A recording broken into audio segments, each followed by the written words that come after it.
what about Microsoft's approach to social gaming? Well, you have tons of different platforms. So you focus on getting them integrated through Facebook, or you have Facebook is once again our approach is actually similar to Pogo's in that yes, Facebook is one source for social graph, as are your Xbox Live friends. So you the Xbox system, you create a login, and you can also designate friends who are also on Xbox Live. And if you're on the Xbox Live network, you can challenge people. You can invite people to join you on a game, or even taunt them online. So that's yet another social network to harness. But basically, it's more about in the case of Microsoft, it's more about getting people to play together on, of course, Microsoft stuff, which is Windows, which is Xbox, and now Windows Phone 7, and tying them together. So yeah, Facebook just happens to be one source for the social graph you build. We touched a little bit on monetization, and maybe it's a little bit. But you guys mentioned that 4 of you guys want to make money. For some reason, someone excluded me in this making money part. Anyone has seen any of my talks before said that my main point is always that I'm in this for the money. So it's interesting. So right now in the social space, and if we then make social, maybe talk a little more primarily about Facebook at this point. It seems to be the gorilla in the room. So how does someone that puts something on Facebook and wants to make money, is virtual goods that I know Greg uses for his title and we use for our title, is that the business model people should go for? I mean, I don't think it's the only one, but it's the only group. And that's, I mean, again, that's evolved. And it's easy to say, oh yeah, virtual goods, it's awesome.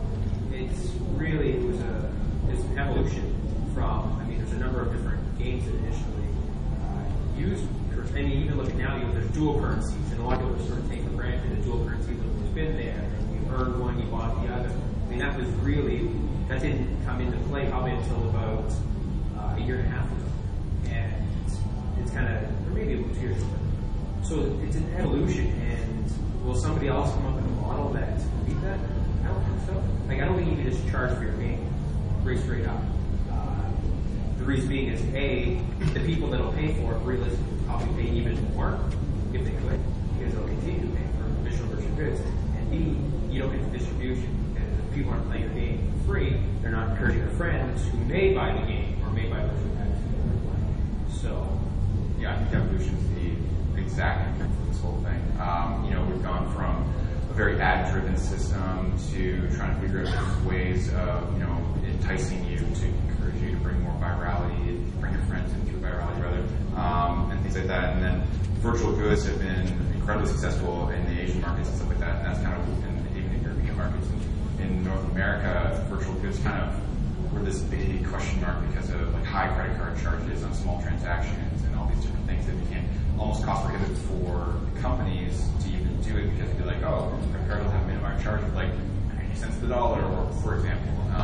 And then you're making only, if you want to charge $1 for a piece of virtual good, you're only 10 cents, which is completely impractical. So, long story short, these virtual currencies develop, and we have our own sort of special model of this in North America versus the Asian markets, where you get pretty SMS, it costs Facebook credits are changing everything. Yeah, huge. Really, they just sort of realized, okay, this is what people are doing, this is where we can make our 30%, and ultimately, in the end, everybody will be using Facebook credits by degree. Yeah. Well, we just signed a deal with Facebook credits to exclusively use them to simplify more accessible for all the games that we have. So we're not using alternate payment systems. The thing is I can't speak for EA specifically, but as I understand it, these agreements are not by choice. They're kind of forced on developers. I likely haven't had to sign anything yet, but I'm sure on that list, they just haven't got down to my name yet. Yeah, there's actually a lot of positive benefits too, in a way, in Facebook credits. There's a lot of positive benefits, just to the fact that, hey, you're working with Facebook, you're going to give Facebook some money on the side, and therefore they're going to feature you more commonly, serve more often, and increase your profile on a sort of positive spin to it, at least at the first of it, and that's slightly changed recently when how much it's actually going to be making out versus the actual developers, especially in comparison to a lot of the alternate games. Right, if people aren't aware, it's a 30-70 split, so the developer keeps 70% and Facebook takes that. Similar to the other. However, in mobile, people still pay perhaps a lot of people are moving to free with micropayments in the app. Well, you look at the top Canadian iPhone game right now, it's grossing Smurfs, which is by Capcom, and it's just virtual kids based. I've never played the game, but obviously it's Smurfs. It's the same split there, because Apple takes 30%, right? So it's kind of this model, 70-30 kind of. In fact, it's the same thing with Windows Phone 7 Marketplace. It is, once again, the 70-30 split. So I think at this point, everybody who's running a store is agreeing that the 70-30 split is the way to go. Apple can Yes.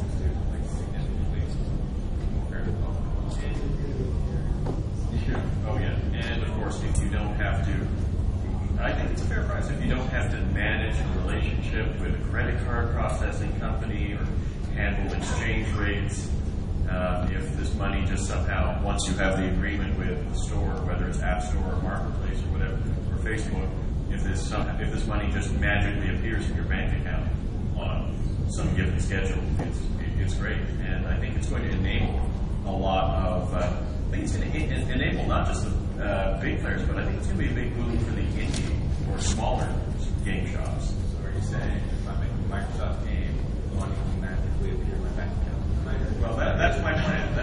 That's my plan. In fact, if that's not happening, either I'm not doing my job or your game stops.